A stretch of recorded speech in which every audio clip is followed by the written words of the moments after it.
The officer at the front desk thought it was just another drifter, sunburned, shivering, and mumbling nonsense. But when the man finally raised his head, she froze. His face was on a missing persons poster she'd seen in the archives, from 14 years ago. His clothes looked like they had been pulled straight from a thrift store rack in 2009, faded jeans, a fraying flannel shirt, and sneakers with soles worn down to nothing. His skin was rough, his hair streaked with gray, and his eyes looked like they had been staring at the horizon for years. He walked in slowly, each step dragging like it carried the weight of another world. He didn't ask for water, didn't sit down. He just gripped the counter and said 4 words. "Where's Emily?" It wasn't the kind of question you ask a stranger. It was the kind of question you ask when you've lost something so vital, so bound to your soul, that the absence eats away at you. The desk officer's hands hovered over her keyboard. Emily. The name rang a bell. She clicked through the database and there it was. Emily Hayes, missing, presumed dead, 2009. Last seen with her husband, Daniel Hayes, on their honeymoon in a rented cabin along the rocky coast. Daniel Hayes, the man now standing in front of her. The man who had vanished with his wife without a trace, leaving behind only a half-eaten wedding cake in the cabin fridge and a trail of theories that stretched from the ordinary to the unthinkable. She didn't tell him right away that Emily had never been found. She didn't tell him about the candlelight vigils, the endless media speculation, or how Emily's parents had finally held a memorial service without a body. She just picked up the phone and called the chief. Within minutes, the tiny police station in coastal Maine felt like the center of the world. Squad cars rolled up. Cameras pointed toward the entrance. A helicopter circled overhead. By the time the sun dipped behind the pines, national news anchors were reading his name. Daniel Hayes is alive. But the question quickly followed. If he's back, where is she? Daniel sat in a small interview room, refusing water, refusing food. He kept asking the same question over and over like a record skipping in the same place. Where's Emily? He didn't know the year. He didn't know why he was alone. And he didn't seem to understand that he had been gone for nearly a decade and a half. Outside the town buzzed. Some whispered that he must have killed her and gone into hiding. Others swore he looked like a man who had escaped something, or someone, that still had him in their grip. And somewhere out on the dark coastline, a beam of light swept across the waves, as if it too was still searching. Daniel Hayes had always been the kind of man who moved through life with quiet certainty. Steady job, loyal friends, a high school romance that grew into something deeper with every passing year.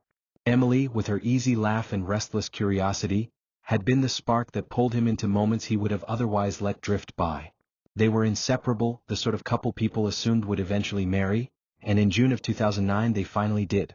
The ceremony took place in a small Ohio church surrounded by family, childhood friends, and neighbors who had watched their story unfold from school dances to whispered porch conversations. She wore a sleeveless ivory gown and a smile that didn't fade once during the day.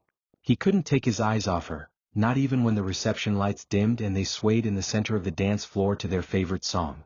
After the whirlwind of wedding toasts and photographs, they boarded a flight to Maine. The plan was simple. No crowded resorts or packed itineraries, just a quiet honeymoon in a rented cabin perched above a rugged shoreline. The place had an old-world charm. Weathered wooden siding, a small front porch, and a view of the Atlantic that seemed to stretch beyond the edge of the world. Local shop owners remembered seeing them those first few days. They strolled hand in hand through the harbor, sampling lobster rolls from paper baskets and watching fishing boats glide in at dusk. A bakery owner recalled how Emily asked for extra napkins, saying Daniel always managed to get powdered sugar on his shirt. A young couple in love, wrapped up in their own little universe, seemed far removed from anything dark or dangerous. But on the evening of their third night, the skies shifted. A bank of dark clouds rolled in from the east, swallowing the last blush of sunlight. By the time the first drops fell, wind was lashing the trees around the cabin. The rain began in sheets, hammering the roof, drowning out the rhythmic sound of the ocean below. At around midnight, a neighbor staying 2 properties down claimed he heard shouting. Not laughter or playful voices, but sharp, urgent words carried across the wind. He couldn't make out what was said, only that it sounded tense. At first, he thought it was a lover's quarrel, the sort of argument storms tend to stir when people are trapped indoors. But then there was a silence so sudden it made him sit up in bed. The next morning, the storm had moved on, leaving the air cool and the ground slick with mud. The cabin door stood closed, but when the owner arrived to check in, something felt off. The bed inside was unmade, as though its occupants had risen in the middle of the night. 2 suitcases rested by the wall, half-packed. A pair of jackets hung by the door. Their rental car was still parked in the gravel driveway, keys on the kitchen counter. Yet Daniel and Emily were gone. Local police were called within the hour. Officers searched the surrounding woods, the shoreline, and the rocky path leading down to the water. They expected to find footprints in the softened earth, but there were none. The sand near the shoreline was smooth except for fresh waves erasing anything that might have been there. Inside there were no signs of forced entry. No broken windows, no splintered locks, no scuff marks to suggest a struggle. Their wallets and IDs were found in the nightstand drawer. Emily's phone rested on the kitchen table with a dead battery. Daniel's was on the counter, still charging. The search expanded quickly. Dozens of volunteers joined in, combing the coastline and dense pine forests. Helicopters scanned from above, and divers explored the waters near the rocky outcroppings below the cabin. Day after day nothing surfaced. It was as though the couple had been plucked from the cabin and erased without a trace. Reporters arrived within days, transforming the small coastal town into a spectacle. Headlines screamed of honeymooners gone missing. Theories flourished, a rogue wave sweeping them out to sea, foul play from an unknown intruder, or even a pact to vanish together. Friends back in Ohio swore the last idea was impossible. Daniel and Emily were stable, happy, planning a future. Emily had just been accepted into a graduate program. Daniel had recently received a promotion. Nothing pointed to a reason they would willingly disappear. As summer wore on, the investigation turned cold. Leads dwindled to nothing. Every tip phoned in led to a dead end. A fisherman claimed he saw a couple in a small boat near the cliffs the night of the storm, but no vessel was ever found. Another local insisted the lights in the old decommissioned lighthouse flickered that same night, even though it hadn't been operational for decades. Police dismissed it as coincidence. By September 2009, with no bodies and no solid evidence, Daniel and Emily Hayes were officially declared missing. Their case was filed alongside countless others. A mystery locked in time, waiting for an answer that never came. Emily's parents refused to hold a memorial at first, clinging to the belief that their daughter would return. Daniel's family kept a photo of the couple on the mantle, the two of them grinning under a canopy of autumn leaves. Every so often, a postcard or email from somewhere in the world would arrive at the police station claiming to have seen them, but each lead proved false. And so, the cabin by the sea was cleaned, repaired, and rented again. Couples came and went, enjoying the same view Daniel and Emily had admired in their final days. The storm passed into local legend, the shouting into rumor, and the disappearance into a cautionary tale whispered to visitors. Don't walk the cliffs at night. Don't ignore the weather. And if you see a light where there shouldn't be one, turn back. No one could have known that 14 years later, one of them would walk back into the world. And when he did, he would still be asking the same question he had shouted into that storm. Where's Emily? The moment Daniel Hayes walked into the station in 2023, the past came roaring back for everyone who had ever followed the case. For detectives who had worked the file in 2009, it was like watching a ghost cross the threshold. He sat in a small, dim interview room, staring at the table, his knuckles white against its edge. The overhead light revealed the deep lines carved into his face, the weathering of skin that had spent years exposed to salt air and harsh sun. His hair, once dark, was threaded with silver. Yet his voice, when he finally spoke, was steady. Where's Emily? He said it again and again as though repetition would make the answer appear in front of him. The officers asked where he had been, if he understood how long he'd been gone, but each question met the same response. Where's Emily? It was as if time had stopped for him somewhere between that stormy night in 2009 and the moment he washed up on the Maine coast. Word spread fast. A journalist from Portland tweeted a grainy photo of him being led into the station, hand shielding his face from cameras.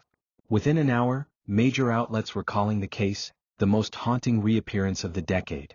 Old interviews resurfaced, Emily's parents speaking in trembling voices about their daughter's disappearance, grainy home videos of the couple in high school, laughing in the bleachers, the final known photographs from their honeymoon, taken by a fellow tourist on the harbor.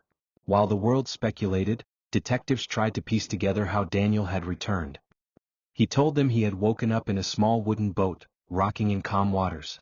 The sun was low, casting gold over the horizon. He didn't recognize the island he saw in the distance.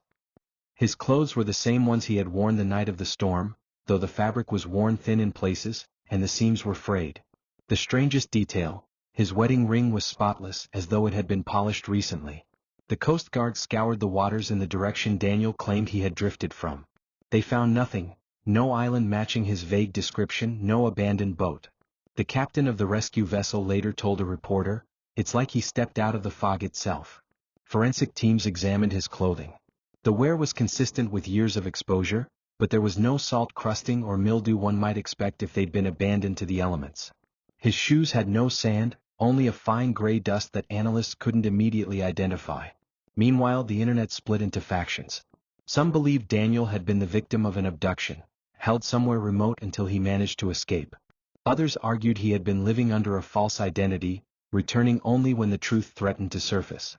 And then there were the ones who whispered about the coast's older stories, shipwrecks, ghost lights, and disappearances that stretched back generations. Theories flooded social media. Kidnapping gone wrong, Emily killed, Daniel released after years in captivity. A voluntary disappearance, the couple staged it, but something happened to Emily afterward. Supernatural encounter, a bizarre twist tied to the infamous vanishing light folklore. Through it all, Daniel refused television interviews and public statements. The only thing he told police outside of the repeated question was, "I need to find her before it's too late." Too late for what? No one could get him to explain.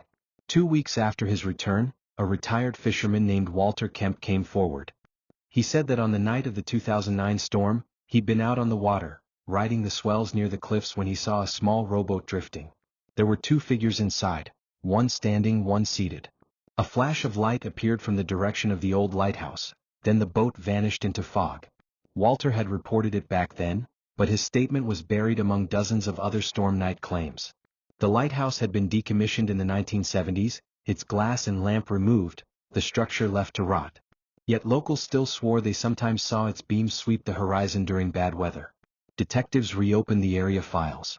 In storage, they found an overlooked piece of evidence from the original search, a water-stained notebook that had been in Emily's purse.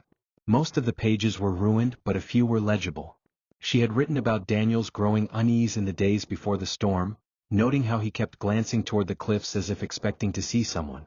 One entry stood out, "If something happens to us, look for the lighthouse." The note reignited the investigation. A search team crossed to the small, uninhabited island where the lighthouse stood.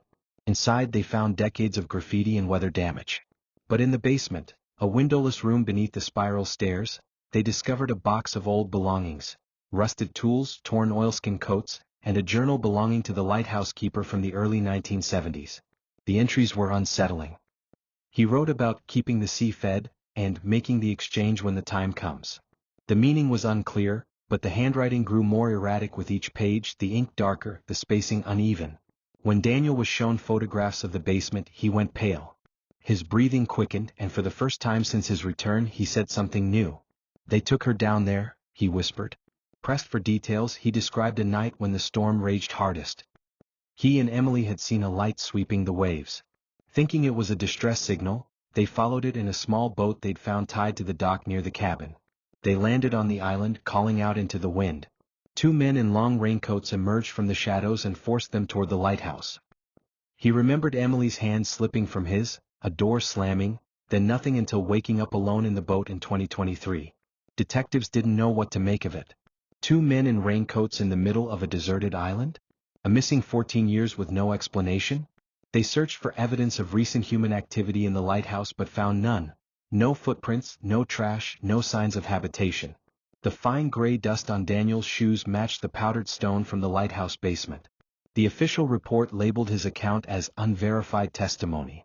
But behind closed doors, several investigators admitted they couldn't shake the feeling that some part of it was true. And if it was true, where had Emily been taken? The call came late in the evening, just as the investigative team was preparing to lock up for the night. The voice on the other end was gravelly, deliberate, a man used to speaking only when something mattered. His name was Charles Moran, a retired fisherman who had lived his entire life on the Maine coast. He claimed he had information about the night Daniel and Emily vanished. When asked why he had waited 14 years to speak up, he answered simply, "Because I didn't think anyone would believe me." Moran met detectives at the pier the next morning.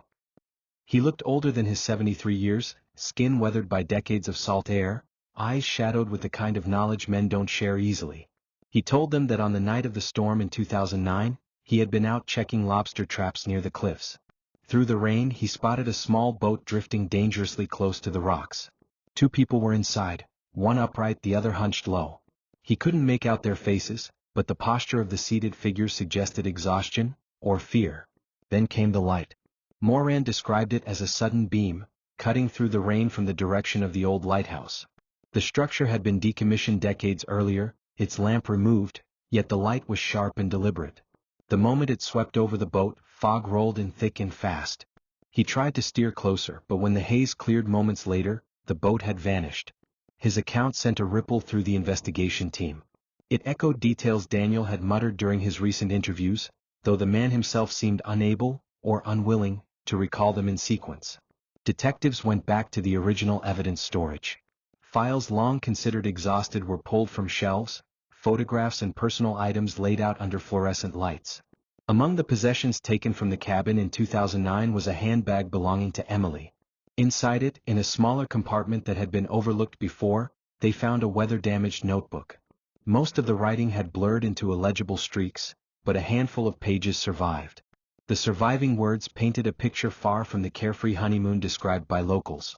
Emily had written about Daniel's sleepless nights, his distracted glances toward the cliffs, and his insistence that someone is out there watching us.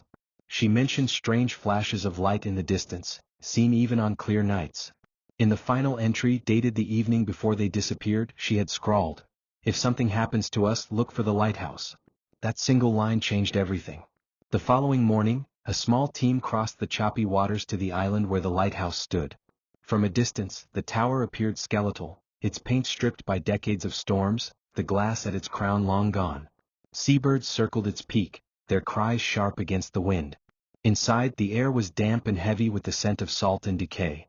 Rusted railings spiraled upward toward empty space, but the team ignored the stairs. They descended instead into the basement, a low stone chamber beneath the main floor. In the gloom, they found remnants of another time. An overturned stool, broken lanterns and two long oilskin coats hanging from rusted hooks. Against one wall sat a weather-beaten trunk. Inside lay tools crusted with corrosion, scraps of rope, and an old leather-bound journal. The journal belonged to the last lighthouse keeper, a man named Elias Carr. His handwriting began neat, almost meticulous, with entries about maintenance schedules and supply deliveries. But as the pages went on, the words turned erratic. One entry read, "The sea must be kept fed." Another, "The exchange has been made." Later still, "2 for 1 this season, the storm hides the work." The meaning was unclear, but the repetition of exchange hinted at something ritualistic, or transactional. Back at the station, photographs of the journal and basement were shown to Daniel. At first, his expression was blank, but as the images flipped past, the coats, the trunk, the stone steps, his composure broke. He pressed his palms to his temples, shaking his head, and for the first time since he had returned, he spoke without prompting. "It was raining so hard we could barely see," he began. "We were in the cabin when I spotted a light out over the water. I thought someone was in trouble." He described how they had found a small boat tied to the dock as though waiting for them. Emily had hesitated, but he convinced her they could help whoever was stranded. They rowed toward the light, the wind fighting them with every stroke. When they reached the island, 2 men emerged from the shadows, both wearing long raincoats, their faces hidden beneath hoods. Without a word, they forced the couple toward the lighthouse, pushing them inside. "I remember Emily calling my name," Daniel said, voice cracking. "Then the door slammed between us. After that, nothing." He claimed his next memory was waking in the same boat, the sea calm, the horizon empty. Emily was gone. The coats, the light, the men, all gone. Only the lighthouse remained in his mind, an unshakable image lodged somewhere between memory and nightmare. Detectives pressed him for more. Where had he been for 14 years? Who were the men? What was the exchange? But Daniel's answers dissolved into silence. His hands trembled, eyes fixed on something far beyond the walls of the interview room. The official stance was cautious. Without physical evidence tying the basement to any crime, the findings could not be used to draw conclusions. Yet in the privacy of closed meetings, seasoned investigators admitted the pieces were forming a picture none of them wanted to face. The fisherman's sighting, Emily's warning in her notebook, the lighthouse keeper's cryptic entries, Daniel's fractured memory, together they suggested a chain of events that was neither random nor entirely explainable by human malice alone. Still, one truth lingered like a shadow over the entire case. Emily Hayes had vanished that night, and whatever took her had returned only her husband years later, as though releasing part of what it had claimed. The wind carried the sharp scent of salt as Daniel stood motionless at the edge of the pier. The planks beneath his boots groaned with every small shift of his weight, but he barely noticed. His gaze locked on the restless black horizon, where the ocean rolled endlessly, swallowing the weak moonlight. In his hand, cradled as though it might dissolve if he held it too tightly, rested Emily's wedding ring. It was warm from his palm, yet cold in every other sense. A metal circle with no life behind it, a fragment of a story that had never been allowed to finish. The ring had been in his pocket the day he reappeared, its presence both a comfort and a torment. Daniel had turned it over countless times since, tracing the tiny inscription inside. Forever. The engraving mocked him now, a reminder of a promise torn apart in the dark. He whispered her name into the wind, letting the sound drift over the waves. Somewhere in his mind he could still hear her laugh, that bright, easy melody from their first days in Maine. He could still see her wrapped in a blanket on the cabin porch, watching gulls dive into the surf. And yet, those memories felt paper-thin, ready to crumble if touched too hard. Reporters had swarmed when the story broke. They had pushed microphones into his face, eager for answers he didn't have. Investigators called him the only surviving witness to a mystery no one could unravel. His testimony was a tangle of blurred visions, gaps in time, and the oppressive memory of two silhouettes in raincoats forcing them toward the lighthouse. Every time he tried to remember more, a crushing headache would seize him, forcing the rest back into shadow. Despite everything, Daniel refused to believe she was gone. "She's still out there," he would say to anyone who would listen, his voice shaking but resolute. "I can feel it." But conviction wasn't evidence, and after months of interviews, searches and theories, the official line became cold and final. Emily Hayes, missing, presumed dead. Her family fought the classification at first, unwilling to let go. They organized candlelight vigils, printed flyers with her photo, and begged the public to keep looking. But hope is a fragile thing, and with every week that passed, it cracked a little more. When September came again, they decided on a memorial service. There was no body, no confirmed fate, but they could not keep living in limbo. The ceremony took place on a quiet Sunday afternoon. Friends gathered in the small church at the edge of town, its wooden pews smelling faintly of varnish and salt air. Photographs of Emily lined the altar, her high school graduation, her wedding day, a shot of her laughing at a summer barbecue. Daniel sat in the back, the ring in his pocket, unable to approach the front. Every word spoken by the pastor felt heavy, like stones pressing against his chest. Outside, after the service, people hugged him, offered condolences and promised prayers. Daniel nodded, thanked them, but his eyes kept drifting past their shoulders toward the distant cliffs. The lighthouse stood there as it always had, its skeletal tower cutting into the pale sky. The beam swept slowly over the water, mechanical and patient, as though it were searching for something only it understood. The media moved on soon after. Stories of missing couples had a shelf life, and the world's attention is fickle. News crews packed their vans, journalists flew home, and only the locals were left with the lingering whispers. Among them, rumors grew like vines, twisted accounts of strange lights flaring along the cliffs during storms, of voices carried by the wind, of shapes moving where no one should be.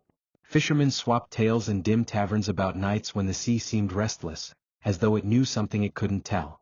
Daniel stayed for months, haunting the docks, walking the shoreline at dawn, asking questions no one wanted to answer anymore. Some people pitied him. Others avoided him entirely, afraid his obsession might drag them into the same darkness. Eventually he realized he couldn't keep living in the same place where every corner carried her shadow. One gray morning he packed his things into the back of a weather-beaten sedan. The wedding ring went into his jacket pocket, not on a chain, not in a box, but somewhere he could reach without thinking. Before leaving he stood at the pier one last time. The tide was low, the barnacle-covered pilings exposed, and the wind had the bite of an oncoming storm. He didn't say goodbye. He didn't make promises. He just looked out at the water, as though by staring long enough he could force it to give up its secrets. Then he turned, slid into the driver's seat and started up the coast. The road curved away from town, carrying him past pine forests, weather-worn houses and finally the cliffs. As the camera follows his car, the frame widens to capture the lighthouse in the distance. Its beam cuts through the gathering mist, sweeping across the sea in measured arcs. The light pauses for a fraction of a second, just long enough to feel intentional, before it continues its endless rotation. Maybe it's still searching. Maybe it's still watching. The screen fades to black, leaving only the sound of waves and the distant groan of the wind. If you've been drawn into this story, if you've felt the weight of unanswered questions and the chill of the unknown, you understand the kind of mysteries we explore here. Stories like Daniel and Emily's are more than headlines, they're wounds that never fully close, shadows that keep moving long after the lights go out. 4 more tales that blur the line between truth and the unexplainable, where every detail matters and every silence could hide a secret. Subscribe to our channel. Turn on notifications so you're here when the next story surfaces. The sea isn't done speaking and neither are we.